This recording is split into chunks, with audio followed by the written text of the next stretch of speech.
إن الحمد لله نحمده ونستعينه ونستغفره ونعوذ بالله من شرور أنفسنا ومن سيئات أعمالنا.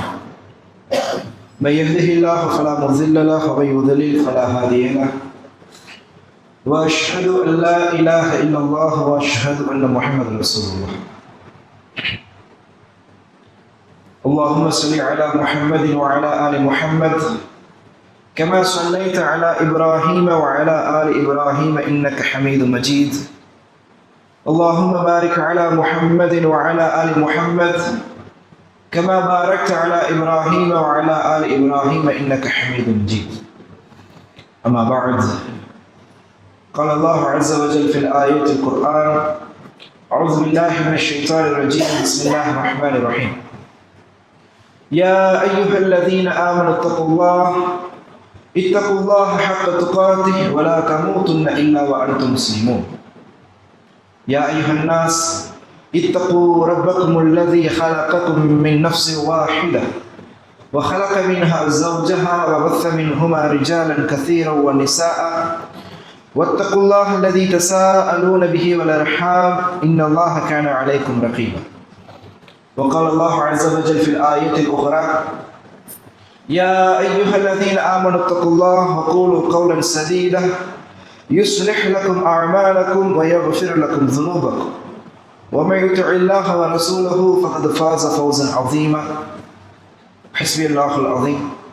وقال صلى الله عليه وسلم: فإن أصدق الحديث كتاب الله وخير الهدي هدي محمد صلى الله عليه وسلم وشر الأمور محدثاتها وكل محدثة بدعة وكل بدعة ضلالة وكل ضلالة في النار. وقال صلى الله عليه وسلم: أيها الناس عليكم بالسكينة. حسبي رسوله الكريم. பெருமதிப்பிற்கும் மரியாதைக்கும் உண்டான அல்லாஹ்வின் நல்லடியாக இஸ்லாமியர்களே, அல்லாஹ்வுடைய அருளால் கிருபையால் இந்த உலகத்தில் வாழும் காலகட்டத்தில் நீங்களும் நாமும் இஸ்லாமிய மார்க்கத்தை தேர்ந்தெடுத்து வாழக்கூடிய பாக்கியத்தை பெற்றிருக்கிறோம். இந்த உலகத்தில் வாழும் காலமெல்லாம் அல்லாஹ் ரப்புல் ஆலமீன் இறைத்தூதர் ஸல்லல்லாஹு அலைஹி வஸல்லம் அவர்களும் எப்படி ஒரு முஸ்லிம் வாழ வேண்டும் என்று வழிகாண்பித்து தந்தார்களோ அந்த முறைப்படி வாழ்ந்து மரணிக்கக்கூடிய பாக்கியத்தை உங்களுக்கும் எமக்கும் அல்லாஹ் ரஹ்மத் தருவானாக. இந்த உலகத்தில் வாழும் காலகட்டத்தில் நீங்களும் நாமும் செய்யவிருக்கக்கூடிய பிழைகள் பாவங்களை எல்லாம் மன்னித்து மறுமையில் அல்லாஹ்வுடைய ரஹ்மத்தையும் பொருத்தத்தையும் பெற்று சுன்னத்திற்குள் நுழையக்கூடிய நற்பாக்கியத்தை உங்களுக்கும் உங்களுடைய குடும்பத்தார்களுக்கும் உங்களுடைய பெற்றோர்மார்களுக்கும் எமக்கும் உங்களுடைய குடும்பத்தார்களுக்கும் உங்களுடைய பெற்றோர்மார்களுக்கும் அல்லாஹ் ரஹ்மத் தருவானாக. அன்பிற்கினே இஸ்லாமியர்களே, இந்த உலகத்தில் வாழும் காலகட்டத்தில் அல்லாஹ்வுடைய அருளால் அல்லாஹ்வுடைய கிருபையால் நீங்களும் நாமும் முஸ்லிம்களாக வாழ்ந்து கொண்டு இருக்கிறோம். அப்படிதானே? நீங்களும் நாமும் முஸ்லிம்களாக வாழ்ந்து கொண்டு இருக்கிறோம். ஆனால் எம்மில் எத்தனை பேர் முழுமையான ஒரு முஸ்லீமாக, முழுமையான இஸ்லாத்தை ஏற்ற இஸ்லாமிய மார்க்கத்தை பின்பற்றக்கூடிய ஒரு முஸ்லீமாக வாழ்ந்து கொண்டிருக்கின்றோம் என்று கேட்டால், அல்லாஹ் நாடிய சில சொற்பமான நபர்களை தவிர பெரும்பான்மையினரான மக்கள் முழுமையான முஸ்லிம்களாக இன்னும் வாழவில்லை என்பதுதான் உண்மை.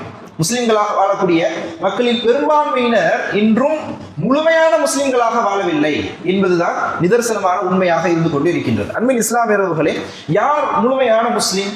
ஒருவர் ஐவேளை தொழுகிறார், அவர் முழுமையான முஸ்லிமாக ஆகிவிடுவாரா? ஒருவர் ஜகாத்தை சரியான முறையில கொடுக்கிறார், அவர் முழுமையான முஸ்லீம் ஆகிடுவாரா? ஒருவர் தொழுகிறாரு, ஜகாத்து கொடுக்கிறாரு, ரமலான் மாசம் வந்தா நோன்பு வைக்கிறாரு, அவர் உண்மையான முஸ்லீம் ஆயிடுவாரா? முழுமையான முஸ்லீம் ஆயிடுவாரா? கிடையாது. ஒருவர் தொழுகிறாரு, நோன்பு வைக்கிறாரு, ஜகாத்து கொடுக்கிறாரு, பொருளாதார வசதி படைச்சு ஹஜ்ஜி செய்யறாரு, உம்ரா செய்யறாரு, பல நன்மையான காரியங்களை செய்யறாரு, இபாதத்துல பர்ஃபெக்டா இருக்கார், அவர் முழுமையான முஸ்லீம் ஆயிடுவாரா என்று கேட்டால் இல்லை. இது அனைத்தும் ஒரு இடத்தில் இருந்தாலும் கூட ஒரு முஸ்லீம் முழுமையான முஸ்லீமாக ஆக முடியாது. நபிகள் நாயகம் ஸல்லல்லாஹு அலைஹி வஸல்லம் அவர்கள் குறிப்பிட்டு இருக்கக்கூடிய ஒரு நபிமொழியின் அடிப்படையில். எந்த நபிமொழி? அந்த நபிமொழியில் நபிகள் நாயகம் ஸல்லல்லாஹு அலைஹி வஸல்லம் அவர்கள் எதை சொன்னார்களோ அது முழுமையாக என்னுடைய வாழ்க்கையில் நடைமுறைப்படுத்த படாத வரை உங்களில் எம்மில் எவரும் என்ன செய்ய முடியாது? ஒரு முழுமையான முஸ்லிமாக மாற முடியாது. என்ன நபிமொழி அது? நீங்களும் நாமும் தெரிந்திருக்கக்கூடிய ஒரு பிரபலமான ஒரு ஹதீஸ். நபிகள் நாயகம் ஸல்லல்லாஹு அலைஹி வஸல்லம் அவர்கள் சொல்லி காட்டுகின்றார்கள், யார் முழுமையான முஸ்லிம் என்று. அல் முஸ்லிமு, ஒரு முழுமையான முஸ்லிம் யார் தெரியுமா? மன் சலிமல் முஸ்லிமூன மின் லிசானிஹி வ யதிஹி. அவன் யார்? அவன் தன்னுடைய நாவாலும் தன்னுடைய கரத்தாலும் பிற மக்களுக்கு அவன் என்ன செய்ய மாட்டான், எந்த விதமான இடையூறுகளையும் ஏற்படுத்த மாட்டான். அவன் தன்னுடைய நாவாலும் தன்னுடைய கரத்தாலும் பிற மக்களுக்கு நன்மையை ஏற்படுத்துவான். அப்படி எவன் வாழுகிறானோ அவன் தான் யார், முழுமையான முஸ்லிம் என்று நபிகள் நாயகம் ஸல்லல்லாஹு அலைஹி வஸல்லம் அவர்கள் குறிப்பிடுகிறார். இந்த ஹதீஸை நாம் பார்த்தோம் என்று சொன்னால், நபிகள் நாயகம் ஸல்லல்லாஹு அலைஹி வஸல்லம் அவர்கள் அல் முஸ்லிமு மன் சலிமல் முஸ்லிமூன் என்ற வார்த்தையை பயன்படுத்தி இருப்பார்கள். யார் ஒரு முஸ்லீம் தன்னை போன்ற பிற முஸ்லிம்களுக்கு என்று அல்லாஹ்வுடைய தூதர் ஸல்லல்லாஹு அலைஹி வஸல்லம் அவர்கள் குறிப்பிட்டிருப்பார்கள்.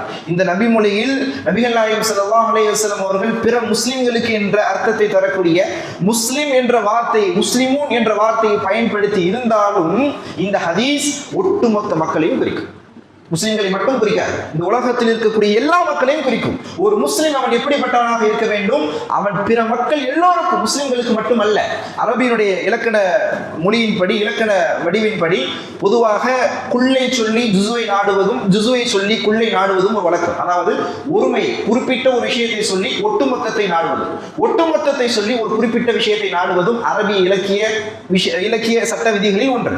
அந்த முறைப்படி நபிகள் நாயகம் ஸல்லல்லாஹு அலைஹி வஸல்லம் அவர்கள் இந்த நபி மொழியில் முஸ்லிமோன் என்று, முஸ்லிம்கள் என்று குறிப்பிட்டிருந்தாலும் கூட உலகத்தில் இருக்கக்கூடிய எல்லா மக்களையும் இது குறிக்கும். ஆனாலும் முஸ்லிம் என்ற வார்த்தை நபிகள் நாயகம் ஸல்லல்லாஹு அலைஹி வஸல்லம் அவர்கள் பயன்படுத்தியதை கொண்டு அதை அவர்கள் என்ன நாடுகின்றார்கள், முஸ்லிம்களுக்கு சற்று அதிகமாக என்ன செய்யப்படும், ஒரு கவனமாக இருக்க வேண்டும். எல்லா மக்களுக்கும் எல்லா இடத்திலும் நாம் என்ன செய்ய வேண்டும், சிறந்த முறையில் நடக்க வேண்டும். ஆனால் ஒரு முஸ்லிம் என்று வரும்பொழுது இன்னும் கொஞ்சம் அதிகமாக என்ன செய்ய வேண்டும், கவனமாக இருக்க வேண்டும் என்ற அர்த்தத்தில் தான் நபிகள் நாயகம் ஸல்லல்லாஹு அலைஹி வஸல்லம் அவர்கள் சொல்லும் பொழுது அல் முஸ்லிமு மன் சலிமல் முஸ்லிமூன் என்ற வார்த்தையை நபிகள் நாயகம் ஸல்லல்லாஹு அலைஹி வஸல்லம் அவர்கள் பயன்படுத்துகிறார்கள். அப்ப அன்பின் இஸ்லாமியருடைய அந்த அடிப்படை முஸ்லிம்களாக நாம் இருக்கின்றோம் என்று சொன்னால், எம்மால் பிற மக்களுக்கு என்ன செய்யக்கூடாது, இடையூறுகள் ஏற்படக்கூடாது, எம்மால் பிற மக்களுக்கு நன்மை ஏற்பட வேண்டும். இது நபிகள் நாயகம் ஸல்லல்லாஹு அலைஹி வஸல்லம் அவர்கள் ஒரு முஸ்லிமிற்கு அவனுடைய இஸ்லாம் பரிபூர்ணப்படுவதற்கு நபிகள் நாயகம் ஸல்லல்லாஹு அலைஹி வஸல்லம் அவர்கள் சொல்லி இருக்கக்கூடிய பண்பாக நாம் பார்க்கிறோம். ஏன் நபிகள் நாயகம் ஸல்லல்லாஹு அலைஹி வஸல்லம் அவர்கள் இந்த விஷயத்தை குறிப்பிடுகிறார்கள்? ஒரு முஸ்லிமை பொறுத்த அளவில் அவன் இபாதத்தில் மட்டும் சரியாக இருந்தால் போதாது. தொழுகை, ஜகாத், நோன்பு, ஹஜ் இதை போன்ற இபாதத்தில் மட்டும் ஒருத்தன் சரியா இருந்தா போதாது. அவன் தன்னுடைய ரப்பிற்கு செய்ய வேண்டிய கடமையை போன்று தன்னோடு இருக்கக்கூடிய பிற அடியார்களுக்கும் செய்ய வேண்டிய கடமைகள் என்று சிலவை இருக்கிறது. அந்த கடமைகளிலும் ஒரு முஸ்லிம் என்ன செய்ய வேண்டும், அவன் முழுமை பெற வேண்டும். தன்னுடைய ரப்பிற்கு செய்ய வேண்டிய கடமையில் நான் சரியாக இருப்பேன், ஆனால் என்னோடு இருக்கக்கூடிய சக மக்களுக்கு, சக மனிதர்களுக்கு நான் என்ன செய்ய மாட்டேன், அவர்களுக்கு கொடுக்க வேண்டிய உரிமையை நான் கொடுக்க மாட்டேன். உதாரணத்திற்கு நான் ரப்பிற்கு நான் கடமையில் சரியாக இருப்பேன், தொழுவேன், நோன்பு வைப்பேன், சகாத்து கொடுப்பேன். ஆனால் வியாபாரத்தில் நான் என்ன செய்ய மாட்டேன், ஒழுங்கா இருக்க மாட்டேன். வியாபாரத்தில் நான் என்ன செய்வேன், வட்டி வாங்குவேன். வியாபாரத்தில் நான் என்ன செய்ய மாட்டேன், நீதமா நடந்துக்க மாட்டேன். இப்படி பிற மக்களுக்கு செய்யக்கூடிய விஷயத்தில், பிற மக்களுக்கான உரிமையுடைய விஷயத்தில் ஒரு மனிதன் சரியாக நடக்கவில்லை என்று சொன்னாலும் அவன் என்ன செய்யப்பட மாட்டான், ஒரு முழுமையான முஸ்லிம் கருதப்பட மாட்டான். நபிகள் நாயகம் ஸல்லல்லாஹு அலைஹி வஸல்லம் அவர்கள் சொல்லக்கூடிய இன்னொரு ஹதீஸ், நபிகள் நாயகம் ஸல்லல்லாஹு அலைஹி வஸல்லம் அவர்கள் சஹாபாக்களை பார்த்து கேட்கிறார்கள், மனில் முஃப்லிஸ், யார் நஷ்டவாளி என்று நபிகள் நாயகம் ஸல்லல்லாஹு அலைஹி வஸல்லம் அவர்கள் கேட்கிறார்கள். யார் ஃபுலுஸ் இல்லாத, செல்வம் இல்லாத ஒருவன், யார் ஏழை நஷ்டவாளி என்று நபிகள் நாயகம் ஸல்லல்லாஹு அலைஹி வஸல்லம் அவர்கள் கேட்கிறார்கள். அப்பொழுது சஹாபாக்கள் எல்லோரும் செல்வம் இல்லாதவர்களை குறிப்பிடுகிறார்கள். அப்பொழுது நபிகள் நாயகம் ஸல்லல்லாஹு அலைஹி வஸல்லம் அவர்கள் சொல்லி காட்டுகிறார்கள், இவர் முஃப்லிஸ் அல்ல, இவர் செல்வம் இல்லாதவர் அல்ல, இவர் நஷ்டவாளி அல்ல. யார் தெரியுமா உண்மையான நஷ்டவாளி? எல்லா நன்மையையும் கொண்டு மறுமையில் ஒருவர் வருவார். தொழுகை வச்சிருப்பாரு, நோன்பு வச்சிருப்பாரு, சகாத் வச்சிருப்பாரு, குர்ஆன் ஓதிருப்பாரு, சதகாக்கள் கொடுத்திருப்பாரு, எல்லா நன்மையான விஷயங்களையும் அவர் கொண்டு வருவார். மலை அளவு நன்மையோடு மறுமையில் அவர் வருவார். ஆனால் அவர் என்ன செய்ய முடியாது, சொர்க்கத்திற்கு நுழைய முடியாது. காரணம் என்ன? அவர் அப்படி மலையளவு நன்மைகளோடு அவர் மறுமையில் வரும் பொழுது சில மக்கள் வருவார்கள், யா அல்லாஹ், இவன் எனக்கு என்ன செய்து விட்டான், உலகத்தில் வாழும் பொழுது எனக்கு நோவினை செய்து விட்டான், இவன் என்னை திட்டு விட்டான், ஷக்கமஹாதா, இவன் என்னை திட்டு விட்டான், எனக்கு என்ன செய், விடவிருந்த நன்மை எனக்கு பெற்றுக் கொடு. அவனுடைய நன்மை அவனுக்கு பெற்றுக் கொடுக்கப்படும். இன்னொருவர் வருவார், எனக்கு இவன் இதை செய்து விட்டான், அவனிடத்தில் இருந்து நன்மையை பெற்றுக் கொடு, அவனுடைய நன்மை அவருக்கு பெற்றுக் கொடுக்கப்படும். இன்னொருவர் வருவார், இப்படியே வந்து கொண்டே இருப்பார். யா அல்லாஹ், எனக்கு இவன் என்ன செய்து விட்டான், எனக்கு உலகத்தில் வாழும் காலகட்டத்தில் இடையூறு ஏற்படுத்தி விட்டான், இப்படி நன்மை எனக்கு பெற்றுக் கொடு. இப்படி நன்மைகள் எல்லாம் பெற்றுக் கொடுக்கப்பட்டு கடைசியில் என்ன இருக்காது, ஒரு நன்மையும் அவரிடத்தில் இருக்காது. அப்பொழுதும் சில மனிதர்கள் வருவார்கள், யா அல்லாஹ், இவன் எனக்கு உலகத்தில் வாழும் காலகட்டத்தில் இப்படி செய்து விட்டான், எனக்கு என்ன செய்து விட்டான், துரோகம் செய்து விட்டான், எனக்கு இவன் என்ன செய்து விட்டான், நஷ்டத்தை ஏற்படுத்தி விட்டான், எனக்கு இவன் என்ன செய்து விட்டான், பாதிப்பை ஏற்படுத்தி விட்டான், எனக்கு அவனுடைய நன்மை பெற்றுக் கொடு. நன்மை இருக்காது. அல்லாஹ் என்ன செய்வான், யார் கேட்டு வந்தாரோ அவருடைய பாவத்தை எடுத்து இவனுக்கு என்ன செய்வான், அந்த நன்மையோடு மலையளவு நன்மையோடு வந்த நபருக்கு அவருடைய பாவத்தை எடுத்து இவருக்கு கொடுப்பான். இப்போ என்ன செய்யும்? கணக்கில் நன்மையே இருக்காது, பாவங்கள் தான் அதிகமாக இருக்கும். இப்படியான ஒரு சூழலில் அவர் என்ன செய்யப்படுவார்? நரகத்தில் தூக்கி எறியப்படுவார். இவர்தான் உண்மையான நஷ்டவாதி. எல்லா நன்மையும் அவரிடத்தில் இருக்கும், ஆனால் பிறருக்கு செய்ய வேண்டிய கடமை இருக்கு இல்லையா, பிறருக்கு கொடுக்க வேண்டிய உரிமை இருக்கு இல்லையா, பிறருடைய விஷயத்துல பேணுதலாக நடக்க வேண்டிய சூழல்கள் இருக்கு இல்லையா, இப்படியான சூழல்களில் அவர் பேணுதலாக இல்லாததனுடைய விளைவு அவருடைய மறுமையுடைய வாழ்க்கை எப்படி ஆயிடுச்சு? இன்னும் ஆயிடுச்சா? அவருடைய மறுமையுடைய வாழ்க்கை முழுக்க முழுக்க நஷ்டமாயிடுச்சு. இவர் தான் உண்மையான நஷ்டவாதி என்று நபிகள் நாயகம் ஸல்லல்லாஹு அலைஹி வஸல்லம் அவர்கள் சொல்வதை நான் பார்க்கிறோம். அன்பின் இஸ்லாம் நண்பர்களே, உலகத்தில் வாழும் காலகட்டத்தில் நாம் எவ்வளவுதான் நன்மைகள் செய்தாலும், விவாதத்துகளில் இருந்தாலும், பிற மக்களுக்கு கொடுக்க வேண்டிய உரிமை, பிற மக்களுடைய விஷயத்தில் நாம் கவனமாக இருக்கக்கூடிய சூழல்கள், இப்படியான விஷயத்தில் நாம் கவனமாக இருக்க கடமைப்பட்டிருக்கிறோம். அன்பின் இஸ்லாம் நண்பர்களே, இந்த ஹதீஸின் அடிப்படையில் நாம் கவனிக்க வேண்டிய இன்றைய காலகட்டத்தில் இருக்கக்கூடிய மிக முக்கியமான ஒரு தகவல் என்னவென்று பார்த்தோம் என்று சொன்னால், இன்றைய காலகட்டத்தில் பல மக்கள் பிறருக்கு அநியாயம் செய்ய வேண்டும் என்று செய்யக்கூடிய மக்கள் ஒரு பக்கம் இருப்பார்கள். ஆனால் பிறருக்கு அநியாயம் செய்யக்கூடாது, பிறருக்கு நாம் எந்த விதத்திலும் மோசடி செய்துவிடக்கூடாது, அவருக்கு நாம் என்ன செய்துவிடக்கூடாது, இடையூறுகள் ஏற்படுத்திவிடக்கூடாது என்ற எண்ணத்திலே சிலர் இருப்பார்கள். இபாதத்தாலியாக இருப்பார்கள். இப்படி இந்த ஹதீஸில் சொல்லப்பட்டதை போன்று இபாதத்தாலியாக இருப்பார்கள். பிறருக்கு நாம் எந்த விதமான அநியாயம் செய்யக்கூடாது, பிறருக்கு நாம் எந்த விதமான தீங்கையும் ஏற்படுத்தக்கூடாது, நாம் என்ன செய்யணும், பிறருக்கு நன்மை தான் ஏற்படுத்த வேண்டும் என்ற எண்ணத்தில் சிலர் இருப்பார்கள். ஆனால் அவர்களுடைய கண்ணுக்கே தெரியாத விஷயத்தில், அவருடைய சிந்தனைக்கு அப்பாற்பட்டு இருக்கக்கூடிய சில இடங்களில் அவர்கள் செய்யக்கூடிய சில தவறுகள் அவர்களால் பிறருக்கு இடையூறுகளாக மாறுகிறது, அவர்களால் பிறர்களுக்கு அது நஷ்டத்தை ஏற்படுத்தப்படுகிறது. எனவே அவரும் என்ன செய்து விடுகிறார்? அவருடைய சிந்தனைக்கு அப்பாற்பட்டு அவரும் என்ன செய்து விடுகிறார்? பிறருக்கு நோவினை ஏற்படுத்தியவராக, பிறருக்கு சிரமத்தை கஷ்டத்தை ஏற்படுத்தியவராக அவரும் மாறிவிடுகிறார். எந்த இடங்களில் தெரியுமா? பல இடங்கள் உண்டு. அதிலும் குறிப்பாக ஒரு இடத்தை குறித்து நாம் இன்றைய காலகட்டத்தில், இன்றைய நாளில் நாம் தெரிந்து கொள்ள வேண்டும் என்று சொன்னால், வாகனம் ஓட்டும் பொழுது பிறருக்கு ஏற்படுத்தக்கூடிய இடையூறுகள். வாகனம் ஓட்டும் பொழுது பிறருக்கு ஏற்படுத்தக்கூடிய இடையூறுகள். இன்று எல்லா மக்களிடத்திலும் வாகனம் இருக்கு, உண்மையா இல்லையா? வாகனம் இல்லாத வீடுன்னு ஒன்று இருக்கா? அட்லீஸ்ட் ஒரு சைக்கிளாவது இருக்கும், ஒரு சைக்கிளோ, ஒரு 2 வீலரோ, ஒரு 4 வீலரோ எல்லா வீடுகளிலும் இருக்கக்கூடிய காலகட்டம் இது. எல்லா மக்களும் வாகனத்தை ஓட்டக்கூடிய காலகட்டம் இது.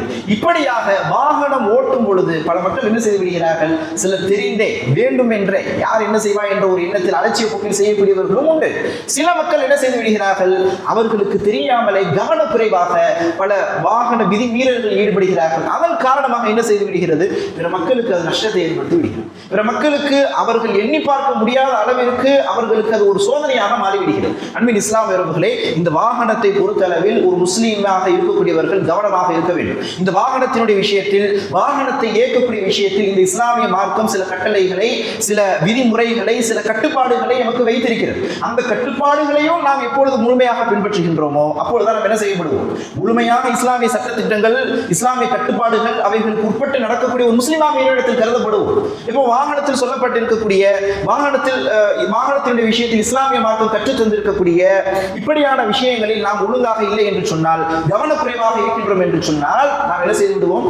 வறுமையில் நபிகள் நாயகம் ஸல்லல்லாஹு அலைஹி வஸல்லம் அவர்கள் சொன்னதை போன்று நஷ்டவாளியாக ஆகிவிடுவதற்கான வாய்ப்பும் உண்டு. அப்போ இந்த இஸ்லாமிய மார்க்கம் இந்த வாகனத்தினுடைய விஷயத்தில் என்ன சொல்லி தருகின்றது? அதை செய்யவில்லை என்ற காரணத்தினால் மக்களுக்கு மத்தியில் ஏற்படக்கூடிய பாதிப்புகள் என்ன? ஏராளமான எக்கச்சக்கமான விபத்துகள். இன்றைய சமீப காலகட்டத்தில் நாம் பார்க்கிறோம். பல பேருந்துகள் என்ன செய்கிறது? பல இடங்களில் விபத்துக்குள்ளாகிறது. பல இளைஞர்கள் இருசக்கர வாகனத்தில் அதிவேகமாக சென்று அவர்கள் உயிர்களை மாய்த்துக் கொள்கிறார்கள். பலர்கள் இருசக்கர வாகனத்தில் வேகமாக சென்று அவர்கள் ஏற்படுத்தக்கூடிய விபத்தின் காரணத்தினால் ஒன்று அவர்கள் என்ன செய்து விடுகிறார்கள்? பாதிப்படைகிறார்கள், அல்லது அவர்களால் பிறர் பாதிப்படைகிறார்கள். இப்படி பல விபத்துகள் ஏற்பட்டு பல உயிர் சேதங்கள் என்ன செய்கின்றது? இன்றைய சமுதாயத்தில் ஏற்பட்டுக் கொண்டிருக்கிறது. அன்பின் இஸ்லாம் உறவுகளே, ஒரு உயிர் சேதம் என்பது ஒரு சாதாரண விஷயம் அல்ல. நம்மால் ஒரு உயிர் சேதம் ஏற்படுகின்றது என்று சொன்னால் அது ஒரு சாதாரண விஷயம் அல்ல. அல்லாஹ் ரப்பல் ஆலமீன் தன்னுடைய அருள்மறையில் சொல்லி காட்டுகின்றார், நீங்கள் உங்களால் என்ன செய்யப்பட வேண்டும்? பிற முஸ்லிம்கள், பிற மக்கள் அமைதியை பெற வேண்டும். பிற மக்கள் என்ன செய்யக்கூடாது? உங்களால் சிரமத்தை அடையக்கூடாது. இது இறைவன் தன்னுடைய அருள்மறையில் எமக்கு கற்றுத்தரக்கூடிய விஷயம். நபிகள் நாயகம் ஸல்லல்லாஹு அலைஹி வஸல்லம் அவர்கள் சொல்லி காட்டுகின்றார்கள், மறுமை நாளில் ஒரு மனிதன் விசாரிக்கப்படுவது என்பது விசாரித்து கூலி வழங்கப்படுவது என்பது அவனால் ஏற்படுத்தப்பட்ட உயிர் சேதம் தான் முதலில் என்பதாக நபிகள் நாயகம் ஸல்லல்லாஹு அலைஹி வஸல்லம் அவர்கள் குறிப்பிடுகிறார்கள். அவெல்லாம் கேள்விப்பட்டிருப்போம். இன்ன அவ்வளமா யுஹாஸபு பிஹில் அப்து ஃபீ யௌமில் கியாமா அன் ஸலாத்தி. ஒரு மனிதன் அவன் மறுமை நாளில் விசாரிக்கப்படுவது அவனுடைய தொழுகை குறித்து தான் முதலில் என்பதாக நாம் கேள்விப்பட்டிருக்கோம். அது இபாதத்தினுடைய விஷயத்தில். ஒரு மனிதன் பிற மக்களுக்கு செய்யக்கூடிய கடமையுடைய விஷயத்தில், பிற மக்களுக்கு செய்யக்கூடிய அநீதத்தினுடைய விஷயத்தில் முதலாக விசாரிக்கப்பட்டு அவன் மறுமையில் தண்டனை வழங்கப்படுவது எதை குறித்து தான்? அவனால் ஏற்படுத்தப்படக்கூடிய உயிர் சேதத்தை குறித்துத்தான் என்பதாக நபிகள் நாயகம் ஸல்லல்லாஹு அலைஹி வஸல்லம் அவர்கள் குறிப்பிடக்கூடிய செய்தியை நாம் பார்க்கிறோம். அப்ப அன்பின் இஸ்லாமியர்களே, அப்படிப்பட்ட உயிர் சேதத்தை ஏற்படுத்தக்கூடிய எப்படிப்பட்ட மறுமையில் முதல்ல நம்மளால ஒரு உயிர் சேதம் ஏற்பட்டுச்சுன்னு சொன்னா மறுமையில முதல்ல நமக்கு தான் என்ன செய்யப்படும்? தீர்ப்பு வழங்கப்படும். உயிர் சேதத்தை ஏற்படுத்தியா உனக்கு இதுதான் தண்டனை. இப்படியாக மறுமையில் முதலில் நமக்கு தண்டனையை பெற்றுத்தரக்கூடிய அளவிற்கு மிகப்பெரிய ஒரு காரியமாக இருக்கக்கூடிய இந்த உயிர் சேதத்தை ஏற்படுத்தக்கூடிய இந்த விபத்துகளுக்கு சில காரணங்கள் இருக்கிறது. என்ன காரணங்கள்? முதல் காரணமாக பதிவு செய்யப்படுகிறது அதிவேகம். முதல் காரணம் என்ன? இந்த விபத்துகள் எல்லாம் நடப்பதற்கு முதல் காரணம் என்ன? அதிவேகமாக செல்வது. அதிவேகமாக இன்று பல இளைஞர்கள் செல்வதை நாம் பார்க்கிறோம். சில காலங்களுக்கு முன்னால் எடுத்து பார்த்தோம் என்று சொன்னால் 100-இல் செல்வது எல்லாம் ஒரு மிகப்பெரிய ஒரு விஷயமாக இருக்கு. யாராவது 100-ல போறதை பார்த்தோம்னு சொன்னா 100-ல போறான் பார், ரொம்ப வேகமா போறான் பார், இப்படி சொல்லக்கூடிய காலகட்டம் இருந்தது. ஆனால் இன்று 100-ல போறதெல்லாம் ஒரு சாதாரண விஷயம். 100-ல போறது சாதாரண விஷயம். 100 தான் என்னது? ஒரு சாலையில போகக்கூடிய ஒரு குறைந்தபட்ச வேகமாக பல இளைஞர்களுக்கு இன்று இருக்கிறது. உண்மையா இல்லையா? இதற்கு காரணம் என்ன? பல காரணங்கள் இருந்தாலும் அதில் ஒரு சுவாரஸ்யமான காரணம் என்ன தெரியுமா? சமூக வலைதளங்களில் அவர்களை போன்று வேகமாக இருசக்கர வாகனங்களை அல்லது வாகனங்களை இயக்கக்கூடியவர்கள் என்ன செய்கிறார்கள்? ஒரு வேகமாக போய் அதை அவர்கள் என்ன செய்கிறார்கள்? ஒரு பெருமையாக அவர்கள் படம் பிடித்து அவர்கள் பதிவு செய்கிறார்கள். இதை பார்க்கும் பொழுது இளைஞர்களுக்கு என்ன செய்யுது? நம்மளும் வாகனம் ஓட்டும் பொழுது இவ்வளவு வேகமா போகணும், நம்மளும் வாகனத்துல போகும் பொழுது அந்த வேகத்தை தாண்டி நம்ம போகணும், போய் பார்க்கணும் அப்படின்ற ஒரு எண்ணம் அவர்களுக்கு ஏற்படுது, ஒரு தைரியம் ஏற்படுது. அவன் போனானே, அவனுக்கு தான் ஆகலையே, போய் என்ன செய்யறான்? போய் வீடியோ வரையும் எடுத்து போடுறான், அப்ப நமக்கு என்ன ஆகும் என்ற ஒரு அசட்டுத்தனமான தைரியம் என்ன செய்யுது? இவர்களை போன்ற இந்த பதிவுகள் செய்யக்கூடியவர்களை பார்க்கும் பொழுது இளைஞர்களுக்கு ஏற்படுகிறது. அப்ப என்ன செய்யறாங்க? பல இளைஞர்கள் இன்று அதிவேகமாக செல்வது இது ஒரு மிக முக்கியமான ஒரு காரணமாக விபத்திற்கு அமைகின்றது என்பதாக முதல் காரணமாக என்ன செய்கிறார்கள்? இது சம்பந்தமான துறையில் இருக்கக்கூடியவர்கள் பதிவு செய்கிறார்கள். அப்ப அன்பின் இஸ்லாமியர்களே, இந்த வேகத்தை ஒருவனால் கட்டுப்படுத்த முடியும் என்று சொன்னால் அவனால் என்ன செய்ய முடியும்? ஒரு விபத்தை தவிர்க்க முடியும். பல இளைஞர்களுக்கு இன்று எதை அவர்கள் திறமையாக நினைக்கிறார்கள்? 0-ல இருந்து எப்ப நான் 100க்கு போறேன், அது அவர்களுக்கு திறமையாக இருக்கிறது. நான் 10 செகண்ட்ல நான் 100க்கு போயிடுவேன், நான் 5 செகண்ட்ல நான் 100 ரீச் பண்ணிடுவேன், நான் 15 செகண்ட்ல என்னால 100 ரீச் பண்ண முடியும். 0-ல இருந்து 100 வேகத்திற்கு போறதுக்கு எவ்வளவு குறுகிய நேரத்தில் நான் அந்த வேகத்தை அடைவேன் என்பது சிலருக்கு இன்று பெருமையாக இருக்கிறது. நான் 5 செகண்ட்ல நான் 100 ரீச் பண்ணிடுறேன், இப்படி பெருமையாக சொல்லக்கூடியவர்கள் இளைஞர்களில் உண்டு. ஆனால் உண்மையான பக்குவம் எது தெரியுமா? 0-ல இருந்து 100க்கு போறதல்ல, 100-ல போயிட்டு இருக்கும் பொழுது எவ்வளவு விரைவாக எம்மால 0க்கு வர முடியும்? 100 கிலோமீட்டர் ஸ்பீட்ல நான் போயிட்டு இருக்கேன், எவ்வளவு விரைவாக என்னால் அதை 10 கிலோமீட்டர் ஸ்பீடுக்கு குறைக்க முடியும்? எவ்வளவு விரைவாக என்னால் 100-ல போகக்கூடிய வாகனத்தை நிறுத்த முடியும் என்பதுதான் உண்மையான பக்குவம். இந்த பக்குவம் பல இளைஞர்களுக்கு கிடையாது. என்ன செய்கிறார்கள்? விரைவாக போவதை அவர்கள் பெருமையாக கருதுகிறார்கள். அன்பின் இஸ்லாமியர்களே, இப்படி விரைவாக, வேகமாக, அதிவேகமாக வாகனத்தை இயக்குவது என்பது மிகப்பெரிய குற்றம். நபிகள் நாயகம் ஸல்லல்லாஹு அலைஹி வஸல்லம் அவர்கள் தவிர்த்திருக்கிறார்கள். ஒரு சஹாபி அர்ஃபாவுடைய தினத்தில் இபாதத்திற்காக வேறு எதற்காகவும் அல்ல, இபாதத்திற்காக வாகனத்தில் வேகமாக வந்து கொண்டிருக்கிறார். அவருடைய குதிரையை வேகமாக இயக்குகிறார். இன்னொரு ஹதீஸ் ஒட்டம் என்று வருகிறது. இப்போ நபிகள் நாயகம் ஸல்லல்லாஹு அலைஹி வஸல்லம் அவர்கள் அந்த சஹாபி அழைத்து சொல்லி காட்டுகின்றார்கள், ஐயுஹன் நாஸ், மக்களே, அலைக்கும் பிஸ்ஸகீனா, வாகனத்தை நீங்கள் ஓட்டும் பொழுது உங்களுக்கு நான் பொறுமையை கட்டளையிடுகிறேன். உங்களின் மீது நீங்கள் என்ன செய்யுங்கள்? பொறுமையை கடைபிடியுங்கள். ஏன் தெரியுமா? ஃபஇன்னல் பிர்ர லைஸ பில் ஈதா, ஒரு நன்மையான ஒரு காரியமாக இருந்தாலும் கூட அதை நீங்கள் விரைவாக செய்வதை கொண்டு அது நன்மையாக இருக்காது. நன்மை என்பது அதை நீங்கள் விரைவான வாகனத்தில் வந்துதான் அது செய்ய வேண்டும் என்று சொன்னால் அது உங்களுக்கு நன்மையாக இருக்காது. உண்மையா இல்லையா? ஒரு இபாதத்து, ஒரு தொழுகை, ஒரு இக்காமத்து சொல்லிட்டா நீங்க என்ன செய்ய? நடந்து வாங்க. வாங்க சொல்லிட்டா நீங்க வேகமா வாங்க, ஏன்னா நடந்து வந்தா கூட பிடிச்சிடலாம். ஆனா இக்காமத்து சொல்லிட்டா நீங்க என்ன செய்யாதீங்க? ஓடி வராதீங்க, பொறுமையா நடந்தே வாங்க. ஏன்? நீங்க இபாதத்தினுடைய விஷயத்துல கூட நீங்க வேகமா ஓடி வரீங்க என்று சொன்னா வர வெளியில நீங்க தடிக்கு வந்துட்டீங்க, அந்த ஒரு ருக்கு நீங்க நடந்து வந்திருந்தீங்கன்னா அந்த ஒரு ருக்கு போயிருக்கும், மிஞ்சு பண்ணா ஒரு தொழுகை போயிருக்கும். ஆனா நீங்க வேகமா வரும் பொழுது நீங்க கீழே விழுந்துட்டீங்க என்று சொன்னா அடுத்து எத்தனை நாளைக்கு தொழுகை போகவே தெரியாது. உண்மையா இல்லையா? அடுத்து எத்தனை நாளைக்கு நம்ம சிரமப்படுவோம்னு தெரியாது, உண்மையா இல்லையா? அடுத்து எத்தனை நாளைக்கு நம்மளால பிறர் சிரமப்படுவாங்கன்னு தெரியாது. ஒரு விபத்து நடந்துச்சுன்னு சொன்னா நம்ம சிரமப்படுறதோட முடியுமா? நம்மளோட சேர்ந்து ஒரு 10 பேர் சிரமப்படுவாங்க. நம்மளுடைய பெற்றோர்கள் சிரமப்படுவாங்க, அவருடைய மனைவி மக்கள் சிரமப்படுவாங்க, பொருளாதார சிக்கல்கள் ஏற்படும். இருக்கக்கூடியவர்களுக்கு பிரச்சனை இல்லை, இல்லாதவர்களுக்கு பிரச்சனை, அது ஒரு மிகப்பெரிய ஒரு பிரச்சனையாக இருக்கு. இப்படி பொருளாதார சிக்கல், தங்களால் பிறர் சிரமப்படுவது, இதுதான் நபிகள் நாயகம் ஸல்லல்லாஹு அலைஹி வஸல்லம் அவர்கள் சொல்கிறார்கள். அல் முஸ்லிமு மன் சலிமல் முஸ்லிமூன மின் லிசானிஹி வ யதிஹி. தன்னால், தன்னுடைய நாவாலோ கரத்தால் தான் செய்யக்கூடிய எந்த ஒரு செயலாலும் பிறருக்கு ஒரு முஸ்லிம் என்ன செய்ய மாட்டான்? ஒரு கஷ்டத்தை ஏற்படுத்த மாட்டான், ஒரு சிரமத்தை ஏற்படுத்த மாட்டான். அப்போ கீழே விழுந்துட்டோம்னு சொன்னா நமக்கும் சிரமம், நம்மை சார்ந்து இருக்கக்கூடிய பிறருக்கும் சிரமம். நம்ம சம்பாதிச்சு கொடுத்தாதான் சாப்பிடக்கூடிய சூழல் நம்ம பிள்ளைங்க இருக்கும். அந்த பிள்ளைங்க நம்ம கீழே விழுந்து நம்ம அடிபட்டு நம்ம ஆஸ்பத்திரியில் இருக்கோம்னா அந்த பிள்ளைங்க என்ன செய்ய சாப்பிடுறது? அந்த பிள்ளைகளுக்கு ஒரு சிரமத்தை ஏற்படுத்துறோமா? அப்போ இபாதத்தினுடைய விஷயத்தில் கூட நபிகள் நாயகம் ஸல்லல்லாஹு அலைஹி வஸல்லம் அவர்கள் அரஃபாவுடைய அந்த மைதானத்துக்கு வருவதற்கு விரைவாக வராது. ஏன்? அரஃபால கண்டிப்பா இருந்து ஆகணும் ஹஜ்ஜினுடைய கிரியை நிறைவேற்றுவதற்கு. அப்போ அரஃபால வரதுக்கு விரைந்து வராது, பொறுமையா வாங்க. நன்மை என்பது நீங்கள் விரைவாக செய்வதை கொண்டு நன்மையாக நீங்கள் பொறுமையை கடைபிடியுங்கள், பொறுமையாக நிதானமாக நீங்கள் வாகனத்தை இயக்குங்கள் என்பதாக நபிகள் நாயகம் ஸல்லல்லாஹு அலைஹி வஸல்லம் அவர்கள் சொல்லக்கூடிய செய்தி சஹீஹ் புகாரியினுடைய 1671வது ஹதீஸாக பதிவு செய்யப்பட்டிருப்பதை நாம் பார்க்கிறோம். அன்பின் இஸ்லாமிய இந்த வேகம் என்பது மார்க்கத்தால் என்ன செய்யப்பட்டிருக்கிறது? தடை செய்யப்பட்டிருக்கிறது. ஒரு வேகமா போறார், அதிவேகமா வாகனத்தை இயக்குறார், இயக்கக்கூடிய ஒரு சூழல்ல ஒரு விபத்து ஏற்பட்டுடுச்சு. ஒரு விபத்தில் அவர் மரணிச்சிடறார். வேகமா வாகனத்தை இயக்குறதுல இந்த துறையில் இருக்கக்கூடியவர்கள் பதிவு செய்கிறார்கள், 100 பேர் இயக்குகின்றார்கள் என்று சொன்னால் அதில் 90% பேர் விபத்தை சந்திக்கிறார்கள். ஏதாவது ஒரு சூழல் அன்றோ அல்லது இன்றோ அவர்கள் சந்திக்கிறார் வேகமாக வாகனத்தை இயக்கக்கூடியவர்கள். ஒரு 10% பேர் விதியாக என்ன செய்கிறார்கள்? தப்பிக்கிறார்கள். அந்த 90% பேரில் விபத்தை சந்திக்கக்கூடியவர்கள் பலர் உயிரை மாய்த்துக் கொள்கிறார்கள், பலர் கை கால்களை இழந்து விடுகிறார்கள். அப்போ ஏதோ விதத்தில் அவர்கள் சிரமத்தை சந்திக்கிறார்கள். அப்போ அதிவேகமாக சென்று விபத்தை ஏற்படுத்தி ஒன்று அவர்கள் என்ன செய்து விடுகிறார்கள்? அவர்கள் இறந்து விடுகிறார்கள், அல்லது அவர்களால் பிறர்கள் இறந்து விடுவார்கள். இப்போ ஒருவர் அதிவேகமாக செல்கிறார், சென்று உயிரை மாய்த்துக் கொள்கிறார், இறந்து விடுகின்றார் என்று சொன்னால் அவருடைய நிலைமை என்ன? அவருடைய சட்டம் என்ன? அவருடைய விஷயத்தில் இஸ்லாம் என்ன சொல்லி தருகிறது? இப்னு உஸைமின் ரஹ்மத்துல்லாஹி அவர்களிடத்தில் கேட்கப்படுகிறது. இப்படியாக ஒருவர் அதிவேகமாக அவர்கள் வாகனத்தில் செல்கிறார், அப்படி சென்று அவர் விபத்தை ஏற்படுத்தி அவர் இறந்து விட்டார் என்று சொன்னால் அவருடைய நிலைமை என்ன என்று கேட்கும் பொழுது அவருடைய நிலைமை தற்கொலை செய்து கொண்டவராக அவர் மறுமையில் கருதப்படுவாரா என்று கேட்டால் இப்னு உஸைமின் ரஹ்மத்துல்லாஹி அவர்கள் சொல்லி காட்டுகின்றார்கள், எந்த காரணமும் இன்றி, எந்த காரணமும் கிடையாது, எந்த ரீசனும் கிடையாது, எந்த காரணமும் இல்லாம ஒருத்தர் வேகமா போற வழியில விபத்து ஏற்பட்டு அவர் மரணித்து விட்டார் என்று சொன்னால் அவர் தற்கொலை செய்து கொண்டவராகத்தான் மறுமையில் கருதப்படுவார்.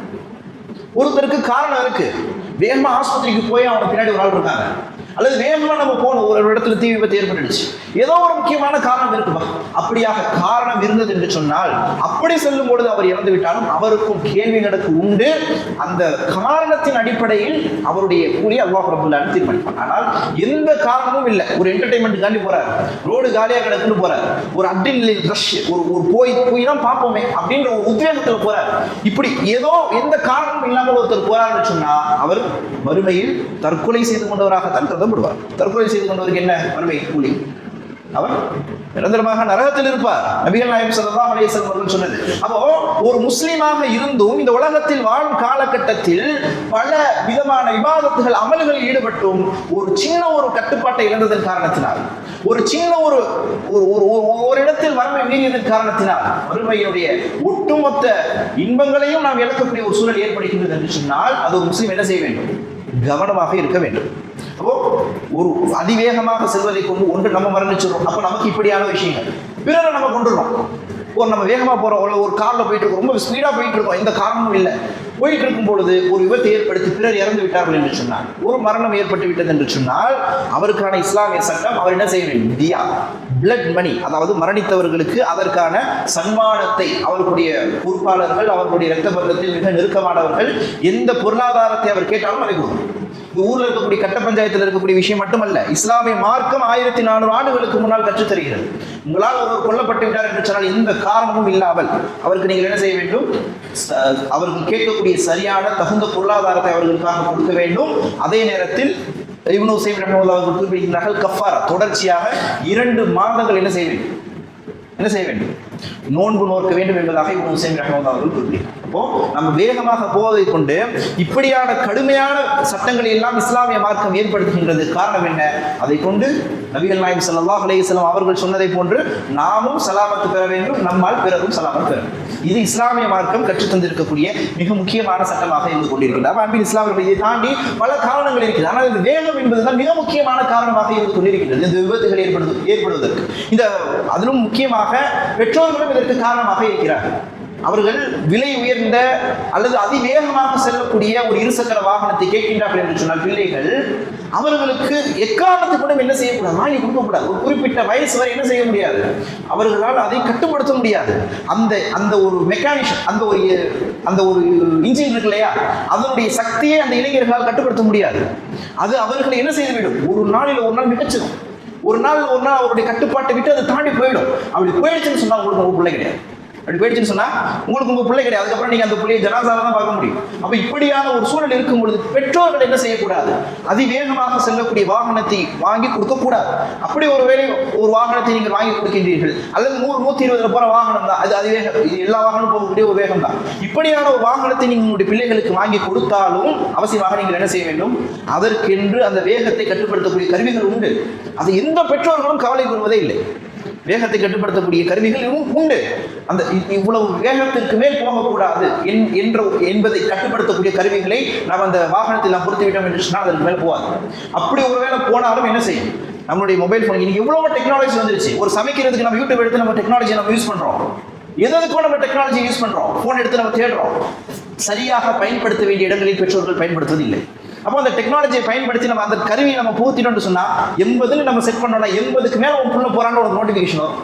உடனே நீங்க போன் அடிச்சு ஸ்லோ பண்ணுங்க என்ற விஷயத்தை நீங்க சொல்லலாம். இப்படியாக எப்படியெல்லாம் இதை கட்டுப்படுத்த வேண்டுமோ அந்த இடங்களில் பல பெற்றோர்கள் என்ன செய்வதில்லை, அதை கண்டுகொள்வதே இல்லை. அந்த இடங்களில் கவனமாக இருப்பதில்லை. அதனுடைய விளைவுகள் தான் பல விபத்துகள் இந்த சமீப காலகட்டத்தில் ஏற்படுகிறது. இன்னும் ஒரு 2-3 நாள் 4 நாள் வந்து ஒரு நியூ இயர்னு சொல்லிட்டு ஒன்று பார்த்தோம்னு சொன்னால் பல இளைஞர்கள் வாகனத்தை அதிவேகமாக இயக்கி, நீங்க கவனிச்சு பாருங்க, பல நியூஸ் வரும். காலையில் 1ஆம் தேதி முடிச்சோம்னு சொன்னால் பல செய்திகளை நம்ம சந்திப்போம். அதிவேகமாக சென்று அங்கே விபத்து, இங்கே விபத்து, கால் முறிஞ்சிருச்சு, கை முறிஞ்சிருச்சு, இறந்து போயிட்டாங்க, இத்தனை பேர் ஸ்பாட் அவுட், பல செய்திகளை நம்ம பார்ப்போம். இதற்கெல்லாம் காரணம் என்ன, அதிவேகம். அப்ப அந்த அதிவேகத்தை முதலில் நாம் என்ன செய்ய வேண்டும், நாமும் தவிர்த்து கொள்ள வேண்டும். எம்முடைய பிள்ளைகளுக்கும் அதை நாம் வலியுறுத்த வேண்டும். அவர்கள் கேட்கவில்லை என்று சொன்னால் அதற்காக இருக்கக்கூடிய கருவிகள் என்ன, ஒரு 5000 வந்துருமா, அல்லது ஒரு 1000-2000 தான் வரும். ஒரு 5000 அல்லது 10,000 வச்சுக்கோங்களேன். உங்களுடைய பிள்ளையுடைய உயிர்க்காக, அவருடைய பாதுகாப்புக்காக நீங்க செலவு செய்ய மாட்டீங்களா? 1 லட்ச ரூபாய் 2 லட்ச ரூபாய் கொடுத்து இருசக்கர வாகனம் வாங்கி கொடுக்கக்கூடிய பெற்றோர்கள் அவருடைய உயிருடைய பாதுகாப்பிற்காக ஒரு 10,000 ரூபாய் செலவழிச்சா என்ன, அல்லது ஒரு 5000 ரூபாய் செலவழிச்சா என்ன? இதை செஞ்சு பிள்ளைகளை கட்டுப்படுத்த வேண்டும். நீங்கள் கட்டுப்படுத்தவில்லை என்று சொன்னால் அதற்காக மறுமையில் நீங்களும் குற்றவாளியாக என்ன செய்யப்படுவீர்கள், பெற்றோர்கள் மறுமையில் விசாரிக்கப்படுவீர்கள். அப்படியான விசாரணையில் இருந்து நீங்கள் தப்பித்துக் கொள்வதற்காக, அப்படியான விசாரணைகளில் உங்களை பாதுகாத்துக் கொள்வதற்காக பெற்றோர்கள் இந்த விஷயத்தில் கவனமாக இருங்கள். அல்லாஹ் ரப்பல் ஆலமீன் உங்களுக்கும் எமக்குவதற்கான வாய்ப்பை ஏற்படுத்தி தருவானாக. ஹாதா மின் வலிலும் எழுதில் அக்குலி குலி ஹதா அஸ்ஸக்ஃபிருல்லாஹி வலக்கும் ஜமீல் முஸ்லிமீன முஃமினீன் அஜ்மஈன்.